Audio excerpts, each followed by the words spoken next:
بندوں کو سمجھا رہا ہے کہ میرے بندوں تم نے مجھے کیسے بلانا ہے، کیسے تم نے دعا کرنی ہے،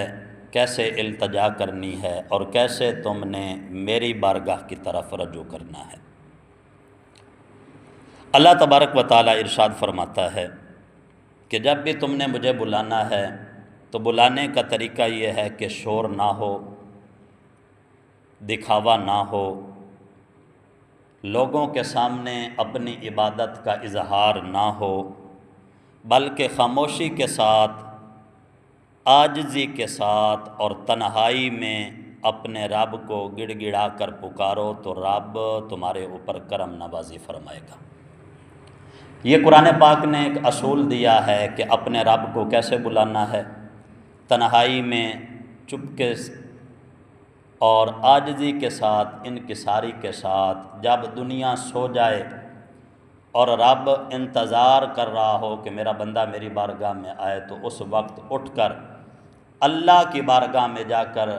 سیدھے سے سادے سے لفظوں کے ساتھ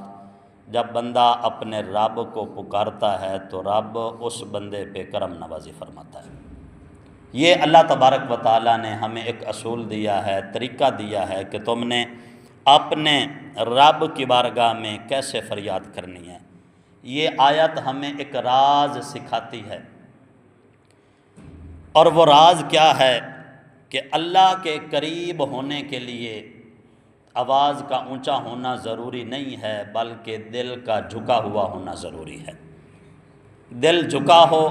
دل میں عاجزی ہو، دل میں انکساری ہو، بندہ شرمندہ ہو، آنکھوں میں پانی ہو، اللہ کا ڈر دل میں بٹھا کر جب بندہ رب کی بارگاہ میں حاضر ہو کر کہتا ہے کہ مالک میں آ گیا، تو رب فوراً اس بندے کو قبول فرما لیتا ہے، اللہ قبول فرما لیتا ہے۔ آج ہم لوگ ہر جگہ پہ بولتے ہیں اور ہماری خواہش ہوتی ہے کہ زیادہ ہم بولیں، تھوڑا سنیں۔ دوستوں میں جب بیٹھے ہوتے ہیں تو ہر بندہ کوشش کرتا ہے کہ میں زیادہ بولوں، لوگوں کی باتیں کاٹ کر ہم بولتے ہیں، حالانکہ حکم یہ ہے کہ جب کوئی بندہ گفتگو کر رہا ہو تو حکم یہ ہے کہ اس کی بات کو پورا سنو پھر جواب دو۔ لیکن ہم سمجھدار بہت زیادہ ہیں، کسی کو پورا بولنے ہی نہیں دیتے، بیچ میں بات کو کاٹ کے ہم کہتے ہیں جی ہماری سنو۔ لوگوں دوستوں میں ہوں تو پھر بھی بولتے ہیں، سوشل میڈیا ہو پھر بھی بولتے ہیں، گھر میں ہیں بولتے ہیں، لیکن جب ہم اللہ کے سامنے کھڑے ہوتے ہیں تو دل ہمارا خالی ہوتا ہے۔ حالانکہ چاہیے تو یہ تھا کہ جب اللہ کی بارگاہ میں بندہ کھڑا ہو تو اس کے دل میں ہزاروں فریادیں ہوں، زبان پر لانا یہ دوسرا کام ہے، لیکن پہلے بندے کے دل میں فریادیں ہوں کہ میں نے اپنے رب کی بارگاہ میں کیا پیش کرنا ہے، میرے کیا کیا مسئلے ہیں، کس کس چیز سے میں نے اپنے رب کی بارگاہ میں کون کون سی چیز پیش کرنی ہے، کس کس بات سے توبہ کرنی ہے، کون کون سی چیز اپنے رب سے مانگنی ہے۔ ہمارا دل خالی ہوتا ہے اور پھر ہم نے دعا کو بھی رسم بنا دیا۔ پہلی بات تو یہ ہے کہ ہم مانگتے ہی نہیں ہیں، جس طرح ہمارے بزرگ دل جمی کے ساتھ اور عاجزی اور انکساری اور اس امید کے ساتھ دعا مانگتے تھے کہ دعا ہر مشکل کا حل ہے، ہم نے اس چیز کو چھوڑ دیا۔ ہم نے رسم بنائی ہے، نہ تو ہاتھ اوپر کرتے ہیں، ہمیں شرم آتی ہے کہ لوگ دیکھیں گے کہ یہ بندہ جو ہے وہ ہاتھ پھیلا کے مانگ رہا ہے، حالانکہ اللہ کو وہ بندہ بڑا پیارا ہے کہ جو دن رات اپنے رب کے سامنے ہاتھ پھیلاتا ہے۔ اللہ اس بندے سے محبت کرتا ہے جو رب کی بارگاہ میں ہاتھ پھیلاتا ہے، سوال کرتا ہے۔ اور حدیث پاک کا ایک مفہوم یہ بھی ہے کہ بندہ رب سے جب مانگتا ہے، مانگتا ہی رہتا ہے، بار بار مانگتا ہے، تو اللہ تبارک و تعالیٰ اس بندے سے محبت کرتا ہے کہ جو اپنے رب سے بار بار مانگتا ہے۔ ہمیں بھی چاہیے کہ ہم اپنے کریم رب کی بارگاہ میں فریادیں کریں، اللہ سے مانگیں۔ لوگوں سے تو مانگتے ہیں، لیکن ایمان تو یہ ہے کہ بندہ خلوص کے ساتھ اور یقین کے ساتھ اپنے رب سے مانگے۔ تو گڑ گڑانا، اللہ فرماتا ہے ادعو ربکم تضرعا وخفیا، کہ تم جب بھی مانگو اپنے رب سے تو گڑ گڑا کے مانگو۔ اب یہ لفظ گڑ گڑا کیا ہے، اس کا مفہوم کیا ہے؟ کہ رب جو فرما رہا ہے کہ میرے بندوں جب تم مجھ سے مانگو تو گڑ گڑاؤ، یہ گڑ گڑانا کیا ہے؟ تو فرمایا کہ یہ انسان کی وہ بے بسی کی کیفیت اور احساس ہے کہ جب بندہ ہر طرف سے نا امید ہو جاتا ہے اور پھر اس کو صرف رب کی ذات پر بھروسہ اور امید ہوتی ہے کہ مالک کوئی میرے کام نہیں آنے والا، کوئی مجھے پوچھنے والا نہیں ہے، کوئی مجھے دلاسا دینے والا نہیں ہے، کوئی مجھے سہارا دینے والا نہیں ہے، بس تو ہے۔ تو اسی بے بسی کا نام گڑ گڑانا ہے۔ اللہ فرماتا ہے کہ ساری دنیا سے نا امید اور بے بس ہو کر میری بارگاہ میں آ کے فریاد کر کہ مالک تو ہی ہے کہ جو میرے اوپر کرم فرمائے گا۔ تو رب فرماتا ہے کہ جب تو گڑ گڑا کر میری بارگاہ میں آ کر مجھ سے مانگے گا، میں تیرا آنا بھی قبول کروں گا اور تیرا مانگنا بھی قبول کروں گا، میں تیرے اوپر اپنی کرم نوازیاں فرماؤں گا۔ اور فرمایا کہ چپ کے تضرعا وخفیا، ایک تو گڑ گڑا کے عاجزی کے ساتھ رب سے مانگو، اور دوسرا چپ کے کسی کو دکھانا نہیں ہے کہ میں رب سے مانگ رہا ہوں،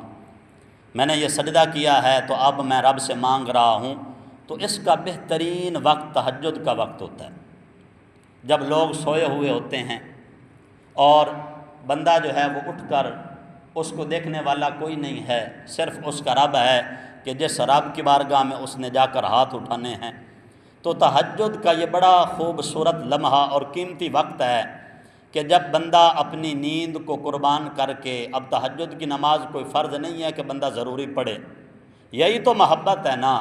کہ بندے کے اوپر کوئی چیز فرض بھی نہ ہو، ضروری بھی نہ ہو،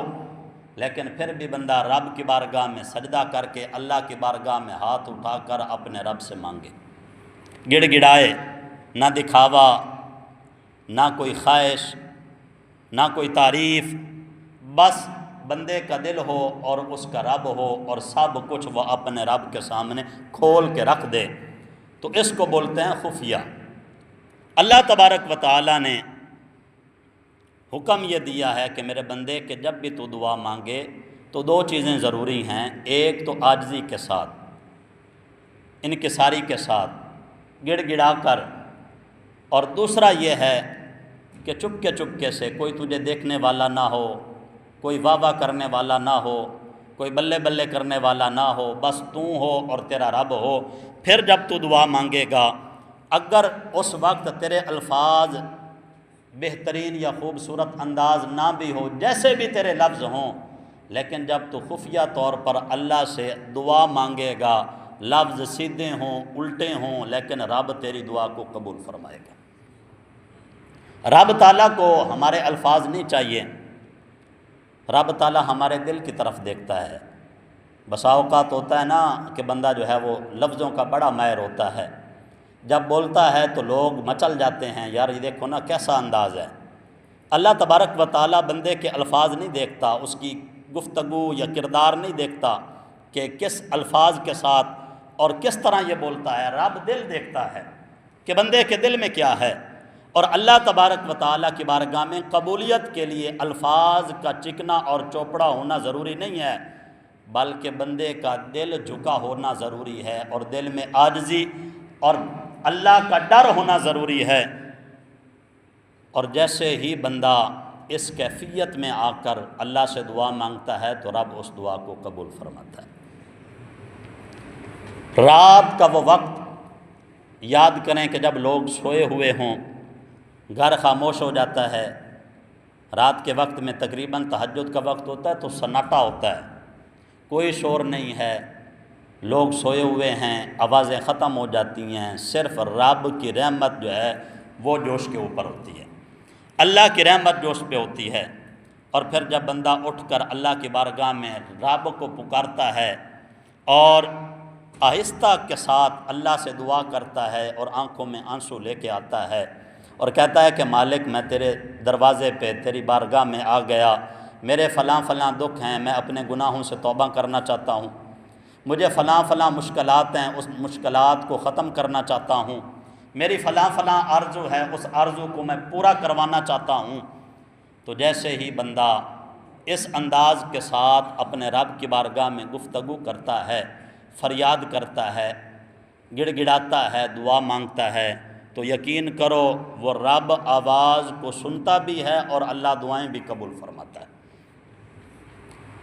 اور ہم سمجھتے ہیں کہ رب کو پکارنے کے لیے لمبے لمبے الفاظ چاہیے، بڑی بڑی دعائیں چاہیے، نہیں، صرف بندہ یہ جملہ بھی بول دے کہ مالک میں تیری بارگاہ میں آ گیا، تو اللہ اس کو بھی قبول فرما لیتا ہے۔ اگرچہ انسان کی ہمت نہ ہو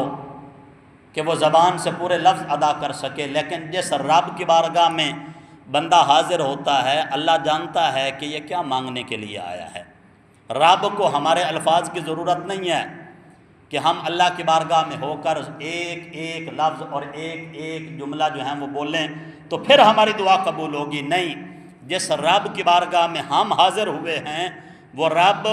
بغیر زبان کے بھی ہماری دل کی کیفیت کو جانتا ہے کہ یہ آیا کیوں ہے، کون سی چیز اس کو میری بارگاہ میں لے کے آئی ہے، کیا کیا اس کو پریشانی ہے، یہ مجھ سے مانگنا کیا چاہتا ہے۔ اگرچہ زبان اس کا ساتھ نہیں دے رہی، لیکن رب دل کی کیفیت کو جان کر اللہ تبارک و تعالیٰ اس گنہگار کے اوپر ضرور کرم نوازی فرماتا ہے۔ ہمیں چاہیے کہ ہم اپنے رب سے مانگیں، یہ تعلق مضبوط کریں، اللہ تبارک و تعالیٰ سے مانگا کریں، دعائیں مانگا کریں۔ غزوہ بدر میں مصطفیٰ جان رحمت صلی اللہ علیہ وآلہ وسلم حضور نبی پاک اس قدر آپ نے دعائیں مانگی کہ آپ کے کندھوں کے اوپر جو مزمل والی چادر ہوتی تھی نیچے گر جاتی تھی۔ صدیق اکبر چادر اٹھا کر حضور کے کندھے پہ رکھتے، پھر حضور اتنی دعائیں مانگتے، اتنے اوپر ہاتھ کر کے اس طرح آہو زاری کے ساتھ گڑ گڑا کر اپنے رب کی بارگاہ میں دعائیں مانگی کہ جناب صدیق اکبر نے کندھوں سے پکڑ کر عرض کی، یا رسول اللہ آپ اللہ کے محبوب ہیں، حضور بس کریں، آپ کی رب ہر دعا کو قبول فرمائے گا۔ تو اس لیے ہمیں بھی چاہیے کہ ہم امید کے ساتھ، یقین کے ساتھ اللہ کی بارگاہ میں گڑ گڑا کے دعائیں کریں، اس لیے کہ یہ دعا ایک ایسا مومن کا ہتھیار ہے کہ جب کوئی چیز بھی بندے کے کام نہیں آتی تو اس وقت ایمان والے کی مانگی ہوئی دعا فوراً ہی قبول ہوتی ہے اور ہر مشکل کا حل ہو جاتا ہے۔ ہم گناہوں میں ڈوبے ہوئے، ہم سے غلطیاں ہوتی ہیں، بار بار ہوتی ہیں، پھر ہم سوچتے ہیں کہ اب اللہ ہمیں معاف نہیں کرے گا، یہ ہماری اپنی سوچ ہے۔ اللہ نے تو قرآن میں فرمایا ہے کہ لا تقنطوا من رحمت اللہ، فرمایا میرے بندے میری رحمت سے نا امید نہ ہونا، تیرے جتنے بھی گناہ ہیں جیسے بھی ہیں، جب بھی تو میری بارگاہ میں آ کے سچے دل کے ساتھ معافی مانگے گا، میں رب تیرے گناہوں کو معاف فرما دوں گا، میں تجھے معافی دے دوں گا، تیرے گناہوں کو معاف کر دوں گا، تو جتنی بار مانگے گا میں رب اتنی بار تجھے معاف کروں گا۔ تو جس طرح یہ سوچ آتی ہے کہ اب ہمیں معاف نہیں کیا جائے گا، تو یہ شیطان کا ایک دھوکہ ہے۔ اللہ تو خود کہتا ہے کہ مجھے پکارو، مجھ سے مانگو، عاجزی کے ساتھ چھپ کر میری بارگاہ میں آؤ، اپنی فریادیں پیش کرو، آنا تمہارا کام ہے، تمہارے ہر مسئلے کا حل تمہارا رب پورا فرمائے گا۔ اور اللہ تبارک و تعالیٰ کی بارگاہ میں جب بندہ اس مخصوص وقت میں اٹھ کر کہتا ہے کہ مالک میں نے غلط کیا، میں نے گناہ کیا، اور آج کے اس دور میں سب سے بڑی ہمت کی بات یہ ہے کہ بندہ گناہ کو گناہ سمجھے، غلطی ہو جائے تو غلطی کو مانے کہ میں نے غلطی کی ہے، گناہ ہو جائے تو گناہ کو گناہ سمجھے۔ ہماری بربادی اور ناکامی کی سب سے بڑی وجہ یہ ہے کہ ہم نے گناہوں کو بھی ثواب سمجھ رکھا ہے، ہم نے گناہوں کو ثواب سمجھا ہوا ہے، اور ایسے ایسے طریقے ہم نے ایجاد کر لیے ہیں کہ شریعت جس طریقے کی اجازت ہی نہیں دیتی، لیکن ہم ان کو بطور ثواب سمجھ کر کرتے ہیں۔ تو یہی ہماری ناکامی کی سب سے بڑی وجہ ہے، ہماری بربادی کی یہی سب سے بڑی وجہ ہے کہ ہم نے گناہ کے وہ طریقے کہ جن سے رب ناراض ہوتا ہے، ہم نے انہیں ثواب سمجھ کر جاری کر دیا ہے۔ اللہ تبارک و تعالی ہمیں توبہ کرنے کی توفیق عطا فرمائے۔ ہم نے توبہ کو مشکل بنا دیا ہے، حالانکہ یہ کوئی مشکل کام نہیں ہے کہ بندہ ایک آنسو بہا کر، یہ کوئی گھاٹے کا سودا ہے کہ اگر بندہ توبہ نہ کرے تو ساری زندگی جہنم میں سڑنا پڑے، آگ میں جلنا پڑے، اور اگر توبہ کر لے، مثال کے طور پہ میں بیٹھا ہوں 30-32 سال کا بیٹھا ہوں، ماشاءاللہ آپ بیٹھے ہیں 50-60 سال کے، تو اگر 50-60 سال کے بندے کے گناہ ایک آنسو اور ایک لفظ سے رب معاف کر کے اس کو جنت کا حقدار بنا دے، تو مجھے ایمان کے ساتھ بتائیں کیا توبہ کوئی گھاٹے کا سودا ہے؟ ایک لفظ بندہ بولے اور ایک آنسو نکالے تو اللہ 50 یا 60 سالوں کے گناہوں کو معاف فرما کے رب گناہوں کو نیکیوں میں بدل دے، تو اس سے خوبصورت اور کون سی چیز ہو سکتی ہے؟ تو بندے کو تو چاہیے کہ ہر حال میں اور ہر وقت اللہ کی بارگاہ میں توبہ کریں، ہر وقت توبہ کریں۔ اور اگر آپ سمجھتے ہیں نا کہ آپ گناہ گار نہیں ہیں، آپ نیکوکار ہیں، پھر بھی توبہ کریں، اس لیے کہ نبی پاک صلی اللہ علیہ وآلہ وسلم سے بڑھ کر نہ تو کوئی نیک ہے نہ کوئی محبوب ہے، اور اللہ کے محبوب ایک دن میں 100 مرتبہ توبہ کرتے تھے، 100 بار استغفار کرتے، اور صحابی حضور نبی پاک صلی اللہ علیہ وآلہ وسلم کی بارگاہ میں عرض کرتے کہ یا رسول اللہ، آپ تو اللہ کے محبوب ہیں اور دن میں آپ 100 بار توبہ کرتے ہیں، نہ تو کوئی گناہ ہے، آپ معصوم ہیں، نہ کوئی گناہ، اللہ کے محبوب کائنات آپ کے لیے بنائی گئی، اسلام کلمہ آپ کا، دین آپ کا، محبوب آپ، رب آپ کا، سارا نظام ہے، حبیبہ آپ پھر کیوں 100 بار مرتبہ توبہ کرتے ہیں؟ تو نبی پاک صلی اللہ علیہ وآلہ وسلم نے ارشاد فرمایا کہ جو بندہ توبہ کرتا ہے اللہ اس بندے سے محبت فرماتا ہے۔ میں اس لیے توبہ کرتا ہوں کہ میرا رب مجھ سے محبت کرے، تو ہمیں چاہیے کہ ہم بار بار توبہ کریں، اور اللہ تبارک و تعالیٰ پھر توبہ کرنے والے بندے کو خالی نہیں لوٹاتا۔ یبدل اللہ سیئاتہم حسنات، اگر بندہ کسی عام سے بندے کے اوپر دروازے پر جائے اور کوئی فریاد کرے تو وہ بندہ خالی نہیں لوٹاتا، یار یہ میرے دروازے پہ آیا ہے، اس نے فریاد کی ہے، اب اگر میں اس کو خالی لوٹا دوں گا تو میری عزت نہیں رہے گی، میرے الفاظ نہیں رہیں گے، یا لوگ مجھ کو اچھا نہیں سمجھیں گے کہ فلاں فلاں کے دروازے پہ گیا تھا خالی لوٹا دیا۔ عام سے بندے کی بات ہے کہ اگر عام سے بندے کے دروازے کے اوپر ایک بندہ چلا جائے وہ خالی نہیں لوٹاتا، تو کیا خیال ہے کہ جب گناہ گار بندہ اللہ کی بارگاہ میں جاتا ہے تو رب خالی لوٹاتا ہے؟ نہیں، اللہ نے اعلان فرمایا ہے یبدل اللہ سیئاتہم حسنات، جو گناہ گار بھی رب کے دروازے پہ آئے گا میں رب اس کے گناہوں کو نیکیوں میں تبدیل فرما دوں گا۔ اور اتنا سب کچھ ہونے کے بعد، اتنی بشارتیں اور اتنی عظمتیں اور اتنا سب کچھ سننے کے بعد بھی اگر کوئی گناہ گار بندہ اللہ کے دروازے پہ جانا پسند نہ کرے تو پھر اس سے بڑا کم بخت اور بد نصیب کوئی نہیں ہو سکتا کہ جو اتنی کرم نوازی کے ہوتے ہوئے بھی فائدہ نہ اٹھائے اور اللہ کے دربار پہ حاضر نہ ہو سکے۔ اور قیامت والے دن جو رب پوچھ لے کہ بندے کیا کر کے آیا ہے، تو بندہ کہے جی میں تو یہ فلاں فلاں کر کے آیا، مالک میں گناہ گار تھا، خطا کار تھا، شیطان حاوی تھا، وہ میرے نسوں میں دوڑتا تھا، مجھ سے فلاں بھی گناہ ہوا، فلاں بھی گناہ ہوا۔ تو رب تعالیٰ یہ نہیں فرمائے گا کہ میرے بندے کیا میں نے اعلان نہیں کیا تھا کہ جتنے بھی تیرے گناہ ہوں میری بارگاہ میں آنا، کیا تجھے اتنی توفیق ہی نہ ہوئی کہ 70 سال میں نے تمہیں زندگی دی اور 70 سال میں تو ایک لحظہ بھی میرے لیے نہ نکال سکا، ایک لحظہ کے لیے بھی میرے دروازے پہ نہ آ سکا، تیری زبان بڑی فر بولتی تھی، پتہ نہیں کہاں کہاں پہ بولا، کیا اس زبان سے تو توبہ کا لفظ نہ نکال سکا، بڑے بڑے آنسو تو نے بہائے، کیا مجھ سے ڈر کر ایک آنسو بھی نہ بہا سکا؟ تو رب تعالیٰ کو کیا جواب دیں گے؟ اس لیے وقت ہے کہ اللہ کی بارگاہ میں توبہ کریں، اس کی بارگاہ کی طرف رجوع کریں، اس کی بارگاہ میں توبہ کریں، فریادیں کریں، کیونکہ اس نے بلایا ہے ادعوا ربکم تضرعا وخفیہ، فرمایا کہ میرے بندے عاجزی اور انکساری اور چپ چپ کے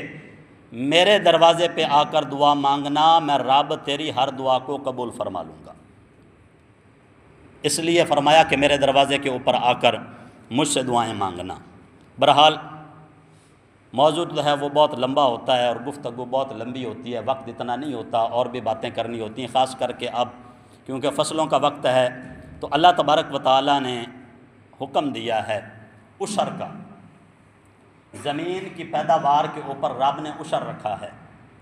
جو کوئی بھی کھیتی باڑی کرتا ہے، مثال کے طور پہ گندم اٹھائی ہے یا کوئی اور چیز، جو بھی زمین پیداوار دیتی ہے، پھل ہوں یا اناج ہو، کوئی بھی چیز ہو، تو رب تعالیٰ نے حکم دیا ہے کہ تم اگر برکت چاہتے ہو تو پھر تم نے عشر ادا کرنا ہے۔ اس کو فصل کی زکوٰۃ کہا جاتا ہے کہ فصل کی زکوٰۃ دو، اپنی فصل کو پاک اور صاف ستھرا کرو، اسی کا نام ایمان ہے۔ اب انسان سوچتا ہے کہ مثال کے طور پہ 100 من بندے کی گندم ہے، انسان سوچتا ہے کہ اگر 100 من میں سے 20واں حصہ میں دے دوں گا، یعنی 5 من لگا لیں، 20واں حصہ 5 من بنتا ہے کہ 100 من میری گندم ہے، اگر 5 من میں گندم دے دوں گا تو انسان کی سوچ تو یہ ہے کہ باقی 95 رہ جائے گی، 5 ختم ہو جائے گی، گھٹ جائے گی۔ لیکن رب کا حکم یہ ہے کہ بندے جب تو 5 دے گا تو 95 کی طرف نہیں دیکھنا، بلکہ اس بات کی طرف دیکھنا ہے کہ تیرا رب اسی 95 میں برکت دے گا جو 100 سے بھی زیادہ تجھے حاصل ہوگی۔ اسی کا نام ایمان ہے۔ اب بندہ اپنی سوچ کو ایک طرف رکھ کر اللہ کے حکم کو مانتے ہوئے اپنی فصلوں کی زکوٰۃ دے، اور پھر یہ یقین اور ایمان رکھے کہ میں نے کوئی گھاٹا نہیں کیا، بلکہ جو میں نے زکوٰۃ ادا کر دی ہے اب میرا رب ضرور مجھے برکتیں عطا فرمائے گا۔ اور اسی طرح سود ہے اور ایک طرف زکوٰۃ ہے۔ اب بندہ یہ سوچتا ہے کہ 100 روپیہ سود کا ہے، اگر سود آئے گی تو 110 ہو جائے گا،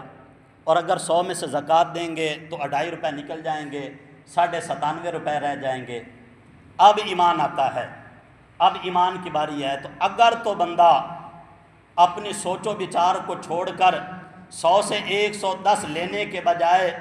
100 میں سے زکوٰۃ دے کر 97.5 روپے لے لے، اور اللہ کی ذات پر ایمان رکھتے ہوئے کہ رب ان میں برکت پیدا فرمائے گا، پھر تو بندے کا ایمان کامل ہے۔ اور اگر اپنی جو ہے وہ سوچ کے مطابق نہیں، 100 دے کر میں 110 لوں گا، تو اللہ فرماتا ہے حرم الربا، یہ جو 100 دے کر تو 110 لے رہا ہے، تیری یہ بربادی اور تباہی کا سبب تو بن سکتی ہے، تجھے کبھی بھی اس سے برکت حاصل نہیں ہو سکتی۔ 100 دے کے 110 لے گا تو تیری اولاد نافرمان بنے گی، تیرا جنازہ ابھی گھر میں ہی پڑا ہوگا کہ تیرا سب کچھ وہ اپنے ہاتھ میں لے لیں گے اور تیری طرف کوئی دیکھنے والا نہیں ہوگا۔ کمایا تو نے ہے، اڑائیں گے وہ، اور قبر میں عذاب تمہیں دیا جائے گا۔ اور اگر تو نے اللہ کے احکامات کو مانتے ہوئے رب کے ہر حکم کے اوپر عمل کیا تو جتنا کچھ بھی ہے اللہ تبارک و تعالیٰ تجھے برکتیں عطا فرمائے گا، سکون ملے گا، برکت ملے گی، گھر میں ناچاکی نہیں ہوگی، اولاد نافرمان نہیں بنے گی، پھر بڑھاپے میں کوئی پریشانی نہیں ہوگی، اور سب سے بڑی بات یہ ہے کہ جب تیری روح نکلے گی تو تجھے تکلیف نہیں ہوگی۔ اس لیے کہ بندہ اگر ساری زندگی اللہ کی فرما برداری کرتا رہے تو رب بندے کی ایسے روح نکالتا ہے جس طرح کہ خوشبو سونگھی جاتی ہے، یعنی بندہ جیسے خوشبو سونگتا ہے کہ فرشتے ملک الموت اس کے سامنے پھولوں کا ایک گلدستہ لے کے آتے ہیں۔ میں آپ کو ایک مثال دینے لگا، مفہوم بیان کرنے لگا ہوں حدیث کا۔ مثال کے طور پہ پھولوں کا ایک دستہ لایا جاتا ہے، گلدستہ، اس بندے کے سامنے جس نے ساری زندگی اللہ کی فرما برداری کی ہو، نافرمانی نہ کی ہو، رب کے احکامات مانے ہوں، تو اس کے سامنے ایک پھولوں کا گلدستہ پیش کیا جاتا ہے۔ جیسے ہی وہ پھول کی خوشبو سونگھنے لگتا ہے اس کو پتہ ہی نہیں چلتا کہ فرشتے اس کی روح قبض کر کے اللہ کی بارگاہ میں پیش کر دیتے۔ اور اگر رب کی نافرمانی کی ہو تو اتنی ڈراؤنی شکل کے ساتھ فرشتے آتے ہیں۔ حدیث پاک میں ہے کہ بندہ جہاں بھی دیکھتا ہے تو وہ کانپ جاتا ہے، ہر طرف ڈراؤنی شکلیں ہوتی ہیں۔ اور سب سے بڑی جو ہے وہ اللہ تبارک و تعالی ہم سب کے ایمان کو محفوظ فرمائے، لیکن سب سے بڑی بد نصیبی کی بات یہ ہے کہ بندہ رب کی نافرمانی کرتا رہے، توبہ نہ کرے، تو پھر معاذ اللہ خاتمہ بالخیر نہ ہونے کا بھی اندیشہ ہوتا ہے، پھر مرتے وقت کلمہ پڑھنا نصیب نہیں ہوتا۔ تو اس لیے مختصر سی زندگی ہے، کتنا جئیں گے؟ 40 سال 50 سال 60 سال 70 سال کتنا جی لیتے ہیں؟ اب دیکھیں نا کہ کوئی 30 سال کی عمر میں چل بسا ہے، کوئی 40 سال، کوئی 50 سال، یہ مختصر سی زندگی ہے، کتنا جی لیں گے؟ 100 سال بھی جی لیں گے، لیکن آنے والی زندگی جو ہے وہ ہمیشہ کے لیے ہے۔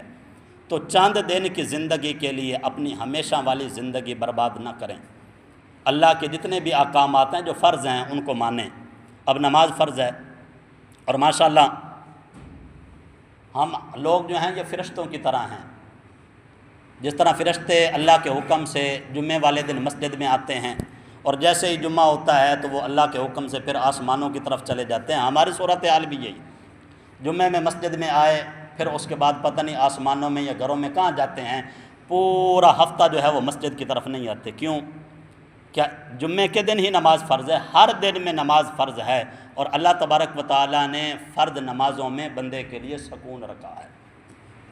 فرض نمازوں میں ہمارے لیے سکون ہے۔ اس لیے میں آپ سے اور زیادہ مطالبہ نہیں کرتا، کم از کم آپ اپنے لیے، میرے لیے نہیں، آپ اپنے لیے اپنی زندگی کے لیے اتنا کریں کہ جو چیزیں تمہارے اوپر تمہارے رب نے فرض کی ہیں ان کو ادا کریں۔ اللہ نے 5 نمازیں فرض کی ہیں، وہ ادا کریں۔ رب نے اگر مالدار بنایا ہے، اگر نہ بناتا تو کیا کر لیتا بندہ؟ جو غریب بنا ہوا ہے، جو غریب ہے، جس کے پاس کچھ نہیں ہے، وہ کیا کر دیا اس نے اللہ تبارک و تعالیٰ سے کوئی جھگڑا تو نہیں کیا، بلکہ صبر کرتا ہے۔ تو رب نے اگر تمہارے اوپر کرم نوازی فرمائی ہے، تمہیں مالدار بنایا ہے، تو اس کا مطلب یہ نہیں ہے کہ تم اللہ کے حکم کی نافرمانی کرو۔ اپنی فصلوں کی جو زکوٰۃ ہیں، ضروری نہیں ہوتا کہ آپ جو ہے وہ، جس طرح ہماری عادت ہوتی ہے کہ جی فصل جب کاٹی جاتی ہے 1 دیگ بریانی کی پکا دو، یا 2 دیگیں بریانی کی پکا دو، یا فلاں دوست کو جو ہے وہ بلا کر دعوت کر دو۔ رب نے اس چیز کا مطالبہ نہیں کیا۔ اللہ تبارک و تعالیٰ نے جو مطالبہ کیا ہے وہ یہ ہے کہ فصل کا جو عشر ہے اس کو ادا کیا جائے، اور اگر ہم نہیں کریں گے تو جتنا کچھ بھی ہمارے پاس آئے گا، اناج آئے گا، یا اس اناج کو بیچ کر جو پیسے آئیں گے تو ان میں برکت نہیں ہوگی، وہ ہمارے لیے حلال نہیں ہیں۔ یہ حکم ہے شریعت کا، اگر فصلوں کا عشر ادا نہ کیا تو آمدنی جو ہے وہ ہمارے لیے حلال نہیں ہے جب تک کہ فصل کا عشر ادا نہیں کریں گے۔ اس کی بڑی سخت پکڑ ہے، اور حدیث پاک کا مفہوم ہے کہ جب بندہ زکوٰۃ یا عشر ادا نہیں کرتا تو قیامت والے دن انہی چیزوں کو اللہ تبارک و تعالیٰ جو ایک شکل دے گا، آگ کی بنی ہوئی وہ شکل ہوگی، اور بندے کے جو ہے وہ گلے میں ڈال دی جائے گی کہ یہ وہ چیز ہے کہ جس سے تو بڑی محبت کرتا تھا، اتنی محبت کرتا تھا کہ تو نے اللہ کے حکم کو بھی چھوڑ دیا، بڑی محبت کرتا تھا، تو لہٰذا یہ محبت ہمیشہ تیرے ساتھ رہے گی، وہ